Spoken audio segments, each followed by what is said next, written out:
बूढ़ी माँ का दर्द 3 साल हो चुके थे। वो अपना घर छोड़कर विदेश में बसे हुए।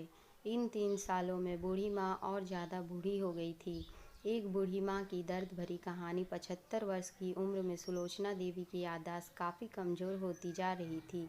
उन्हें रोज़मर्रा की चीज़ें याद न रहती, लेकिन जो उन्हें हमेशा याद रहता वह उनका बेटा। दिन हो या रात, एक पल भी ऐसा न होता जब उन्हें उनकी याद न आए।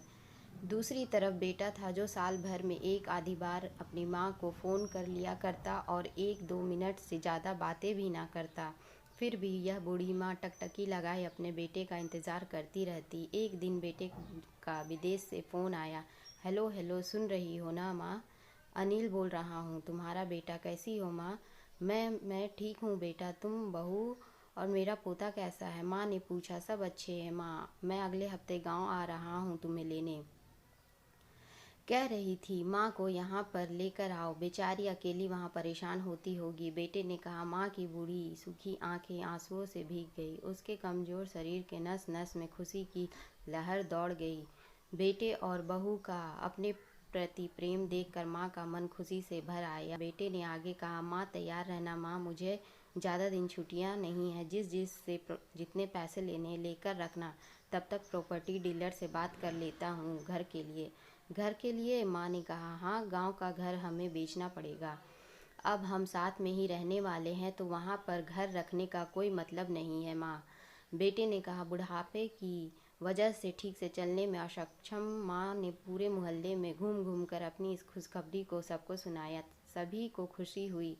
सबको लगा माँ जी के आखिरी दिन अपने परिवार के साथ खुशी से बीत जाएंगे। घर वापस आकर माँ ने अपने घर के कोने कोने को ऐसे देखा जैसे वह अपने दूसरे बेटे को देख रही हों। देखे भी क्यों ना, 40 साल यहीं तो बिताए थे, लेकिन अब मजबूर थी। बुढ़ापे के आखिरी साल बेटे और बहू के साथ बिताना चाहती थी। दिल पर पत्थर रखकर घर बेचने के लिए माँ तैयार हो गई। आनन फानन में बेटे ने घर को आधे दामों पर बेच दिया। माँ ने ज़्यादा नहीं, लेकिन जिन चीज़ों से दिल लगाया था उन चीज़ों को समेटा और बेटे के साथ टैक्सी में बैठकर एयरपोर्ट के लिए चली गई।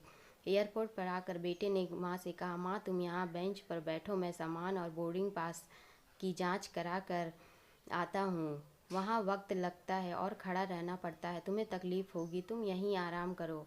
मैं यूँ गया और यूँ आया। माँ बेंच पर बैठ गई और बेटा अंदर चला गया।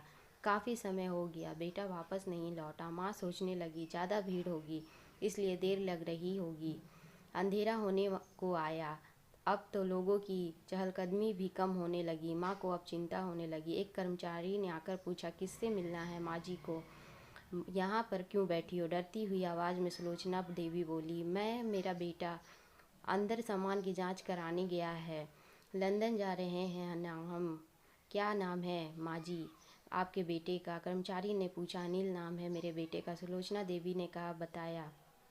कर्मचारी अंदर गया और थोड़ी देर बाद बाहर लौटा। उसने सुलोचना देवी से कहा। माँ जी, लंदन जाने वाली फ़्लाइट तो दोपहर में ही जा चुकी है और आपका बेटा भी उस फ्लाइट में बैठकर लंदन जा चुका है।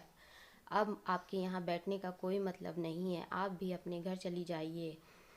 क्या जा चुका है और मैं घर जाऊँ? घर? माँ की आंखों से आंसुओं का सैलाब उठने लगा। जैसे तैसे माँ घर पहुँची तो अब उसका था ही नहीं, बिक चुका था। वो वहीं बरामदे में तुलसी के पास सो गई। घर के नए मालिक को उस पर दया आई तो एक कमरा किराए से उसको दे दिया। पेंशन के पैसों से खाना और किराए का बंदोबस्त हो जाता था। दिन बीतने लगे। कुछ दिनों बाद घर के नए मालिक ने सुलोचना देवी से कहा। माँ जी, आप अपने रिश्तेदारों के यहाँ जाकर क्यों नहीं रहती? इस उम्र में आपके लिए वही अच्छा होगा। अच्छा तो होगा, लेकिन अगर मेरा बेटा वापस आया तो उसका ख्याल कौन रखेगा? मेरा बेटा बहुत भोला है, उसे अपना ख्याल रखना बिल्कुल नहीं आता। मैं कहीं नहीं जाऊंगी, क्या पता कब उसे मेरी ज़रूरत पड़ जाए। माँ ने कहा। दोस्तों, सच में माँ की ऐसी बातें सुनकर मेरी आंखों में आंसू आ गए। किसी ने सच ही कहा है, पूत का पूत हो सकता है, लेकिन माता कभी को माता नहीं होती। दोस्तों, आप सभी से हाथ जोड़कर विनती करती हूँ, अपने माता पिता को जितनी हो सके सेवा करें, उनके साथ अच्छा बर्ताव करें, बुरा नहीं।